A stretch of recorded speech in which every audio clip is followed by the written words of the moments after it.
Good evening everyone. I'm doing a different style of video. I'm actually using a screen recorder to record this, and that's because I want to demo something to you. So just a quick introduction. Let's see how this new style of video works. I hope you enjoy it. Okay then, so this is my website, Evident Properties Limited. So I have added a tools section. So far I've just got one tool, which is the Buy, Refurbish, Rent, Refinance calculator tool.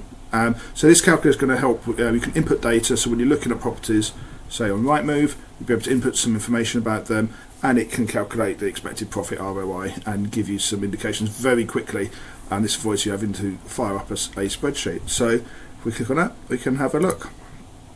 So I'm just going to go and demo it, and I am going to use a particular example that I found on Rightmove. This isn't necessarily a good example, it's just one that I found to demonstrate the process. So when we're looking for a BRRR property, the first thing that we want to do is to have our strategy. How can we improve it? How are we going to add value to this property? So this property, we're just going to, I think for this one, I'm going to say I'm going to renovate it and use it as a HMO.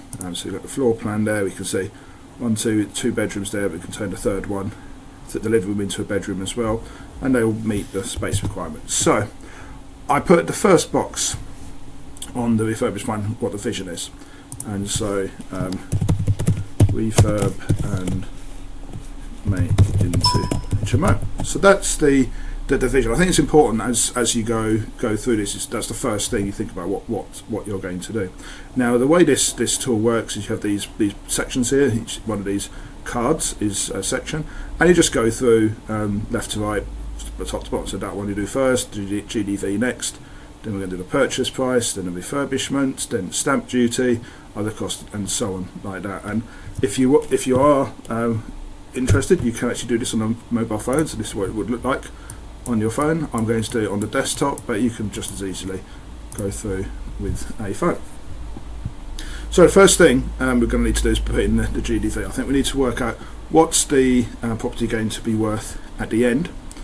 So we look at Rightmove, look at comparables, look at other properties in the area, which I've done, and I've looked. I've seen, okay, this I got 153 for this one, 150, 100. So I'm not actually showing the process here, it's just using the calculator. So I came up with 150, 160. Now one thing you'll notice is that we've got labels here, worst and best. We're not just going to put in one figure, and the reason is what we're doing here is we're trying to predict the future, and we don't know, we can't be 100% in predicting the future, but we can get much better success if we have a range. So we're going to do all these calculations on the worst scenario, and we're going to do them again on the best scenario, and make a decision based on that, rather than spending a lot of time and erring over each figure. So I think the worst scenario is this would be worth, after we've done it up, made it look really nice, 150,000, and the best scenario is 160,000. Now one thing is, in this property we just got one item here, and that's because we're just going to sell one. So if we were going to split it into flats, we put flat 1 3 bed, and then you can press add, and then flat 2 1 bed, and then you can put the GDVs of each flat in separately, and it does add them up to work right for you. But in this example I'm just going to use one house, which is the house. So the next thing I need to do is the purchase price. So we can see, if we go back to Rightmove, we can see it's listed at 115,000. So I'm going to put here, right, okay, so let's see what's the worst value. So obviously the worst value here is the highest value, and I think the worst value 110,000 we'll get it for, and then the best value, I'm just going to guess at 90,000. Of course this depends on your particular property, but again you can see we're putting in 90,000 to 110,000. that is the purchase price that we will be looking at, and it's a range because we're going to negotiate. At the moment we're just looking at Rightmove, so we need to go through this calculation quickly to see is it worth viewing the property. Next thing is the refurbishment cost. So like anyone, we will go have a look at the property, and we'll just estimate roughly how much we think we would need to refurbish this. Again, as we go through the process, we're going to make this more accurate, but right now we're just going to give it a quick range. So I'm going to say 15,000 to 25,000. And also put in the duration of the refurbishment. So this helps with calculating interest on loans and bridging finances. I'm going to put 3 to 6 months. I can't imagine it taking longer than that for this kind of refurb. The next is stamp duty. Now, there's official government website to calculate stamp duty, which should be used, but we're just estimating here. This knows, you click details, you can see how it's worked out based on the rates. This might be wrong, it might be out of date by the time you're using this, so actually use the proper sources to do this. You can see the commercial rates are lower.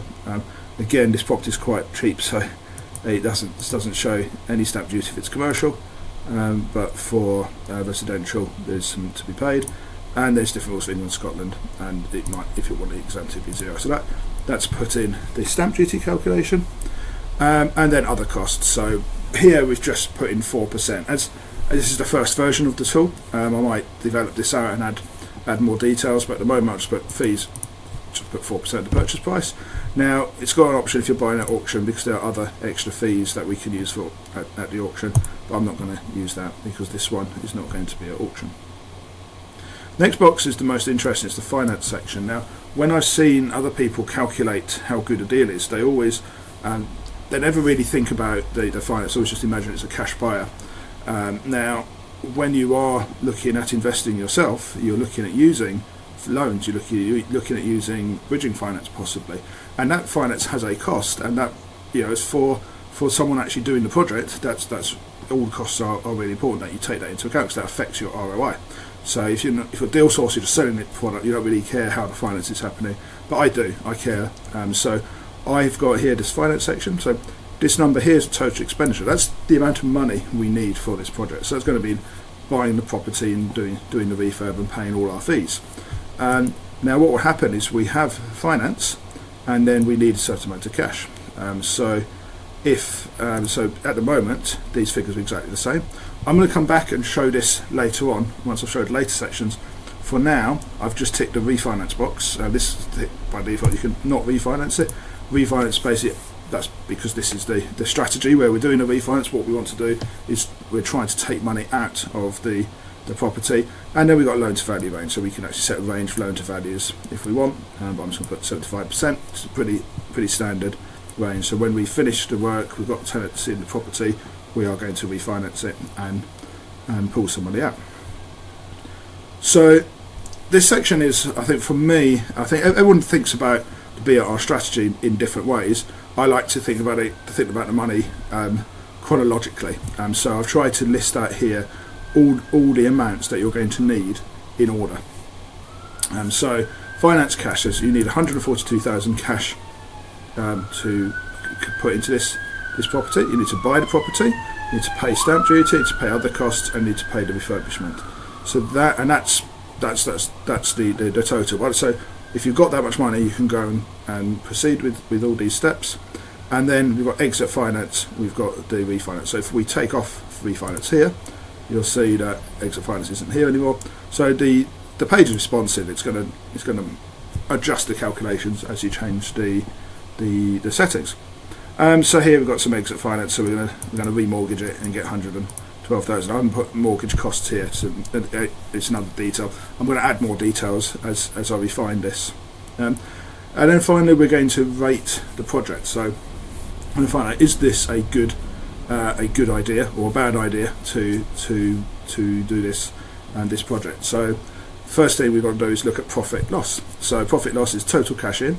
So again, with all these numbers, we've got the worst case and the best case. So the worst case will need 142,000. The best case was 111,000. And so that's the total cash that's going into the property. Now, if we've got equity left in the property, so in this case we're doing a refinance, so we're leaving 25%, so we leave 37,000 in the property, and then at the end we have 112,000. So then we work out the total end value. So this is what's the value of our equity, what's the cash that we've got at the end, that's how much value we've got, so 150,000. So then we can work out a profit, so we can work out that at the end of the project we've got £7,300 more than we had. and we can work out the ROI for the project's duration, which is 5.1%. And then I've got an annual ROI. The reason for the annual ROI is because if you're looking at 3 or 4 deals, you want to compare them, and some of them might be 3 months, some of them might be 6 months, some of them might be 12 months. And it's all very well knowing how much money you'll make over that period, but if you want to compare them, you want to compare like for like. So if you basically, that scales up that return as if it was a year, and it says it's equivalent to 10.2%. So it kind of gives you a like for like comparison. You can use that, or you can stick to using that first ROI. And it just gives you the numbers, a number of months. The worst case was 6 months, and obviously the best case was 3 months, in which case, so obviously if the project's a lot shorter, the annual ROI goes up a lot quicker because your money's not tied up for so long.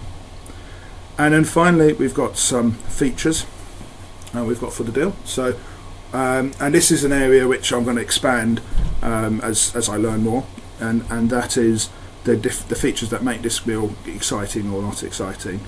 So one thing, we've got green tick, good ROI, 10%. So 10% is something which it means the money we put in, we get to 10% more out, and I might change the threshold of that to get the green tick. Now one thing here is this is not an all money out deal. So here that's spoken about quite a lot, and that basically means the amount of money we're putting in and the amount of cash we get out is we've left inside this house £30,000 of our initial investment.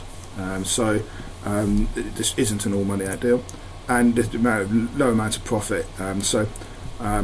Again, I'm tweaking these values to work out what's good and what's bad thresholds. But at the moment, I think if it makes less than 25%, it's not very much profit, because you put a lot of risk and time and energy into this, and you're getting quite a small amount back. So that's the basic summary. So you can use that. You say, okay, you can decide quickly whether or not this is a good or bad deal. I just want to show off other features I've got here. So again, I've shown you can turn on and off the refinance. You can add loans. So a lot of people might find someone in their family who's willing to lend them some money. So you may not have 142,000 to put into the property. You might have someone in your family who says he's going to lend you £50,000. You say, okay, put there and put. You can add a loan. You can actually add as many loans as you want, and you can give them different rates. So we've got one rate here, say £50,000, and we've agreed to pay 10% against that. And let's say also, let's get a loan from the bank as well. So let's get a loan because 5%, we're going to borrow £5,000 from the bank. Now what this has done is, if you look here, the total money we needed for the project is listed here, and then actually the total money is now less because we've taken out loans. So we're using those loans, we don't actually need as much cash going in there, and we can see in the cash flow summary, you can see the finance cash, loan 1 and loan 2 coming in. Now that's good.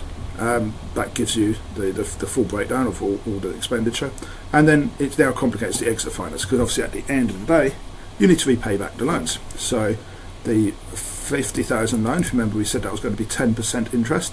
Now the interest is for the whole of the project, so it's not like an annual interest. It's, you just agreed with the person giving you the loan, it's going to be the whole of the project. So that is going to be £55,000, and loan 2 is the bank one. Again, we said that's a low interest rate, that's so we've got 5,000. So the repayment has got interest on it. Now again, I'm going to be adding more features and complications to it, so you can put in the detail of that loan if you wanted. That will be a later feature. At the moment, it's just a fixed interest for the whole of the project. So that's loans, and that's good because you can now work out how you can find the money to make this deal. Now it's also affected the money, the profit. You can see our ROI's just disappeared, and the reason that's disappeared is we have to pay interest on those loans, and the interest has killed it. So our ROI is now at worst 2.3%. Now, one thing to note, these features are based on the worst settings, not the best settings, and that's because I look, if I'm happy with the project on the worst setting, then I look at the best as a bonus. So here we can see the ROI is very low on the worst setup. The final thing I've got is using a bridge. So he's saying in this particular property we still need to find £87,000. Well, let's use a bridge for that. It might not be a good idea because bridges have got very high interest, so this is a basic. It's going to estimate, okay, we're going to use a bridge. So every bridge will be different, so this is just a guess, because at the moment we only look at property on Rightmove, so we're not really at the stage where we're actually doing much more due diligence. Later on we'll make a spreadsheet out of this and we will put in the actual figures of the actual bridge that we can get, but for a rule of thumb, for a bridge, 1% in, 1% out, and a 1% monthly cost. I'm going to pay 12-month interest up front, and what will happen is if we only use 3 months we'll get refunded the rest of the interest. And let's say I don't have £87,000, I want to borrow £50,000 on my bridge, and so the worst case 50, I'm going to set it both for worst and best the same. So you can see here, borrowing £50,000, the cost of that is going to be £7,000, because that's the interest. It's very expensive, right? Better to get a loan off a family member than use a bridge.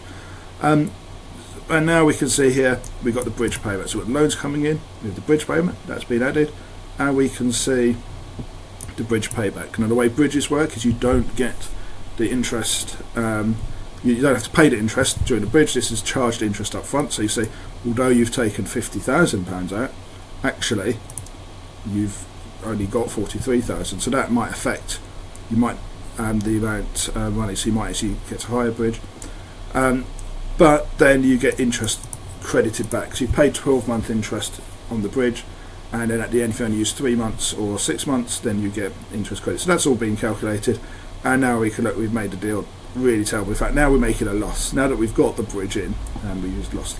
And that's kind of the main reason I did this, because I found the finance actually does affect the deal. Some people can get better finance than others, and what that means is, without knowing what the bridge and what the different finance options actually do to affect whether a deal is profitable or not, that can tell you if it's a good deal. It can make something that's good into something that's bad. Now, that's the worst case. I'm always focused on the worst case. We've got the best case over here. The best case is we make £37,000, 207%, so that we've got very high ROI. So, question there you'd ask yourself is, well, could you risk £5,000 to do the best case? And that's not something that a calculator is going to tell you. It's a lot more information. But at least now we can look at this, we can compare this with other deal, do this a few times with lots of properties from Rightmove, compare them, and then decide, let's go and view the property, and let's use this as a starting point to go into the next level. So the tool's available at my website, anyone can use it. If you just go to evernetproperties.com, I'm going to put a link in the description, and if you find it valuable, I'll be really interested in feedback. I'm sure there's mistakes in it. I'm sure it's not perfect. This is the first version. But if people do find it useful, or if people do have any ideas for improvements, or if you find a bug in it, then let me know. Also, please don't rely on it. You've got to do your own calculations, and I would expect anyone to have done proper due diligence and actually made their own spreadsheets with the full details of their deals before they do them, and also expect you to talk to professionals. So things like the bridge, that's a very high level hand wavy thing. You'll talk to a broker about your bridge, you'll talk to solicitors, you'll talk to people. Anyway, hopefully that's useful. Let me know how it goes, and see you around.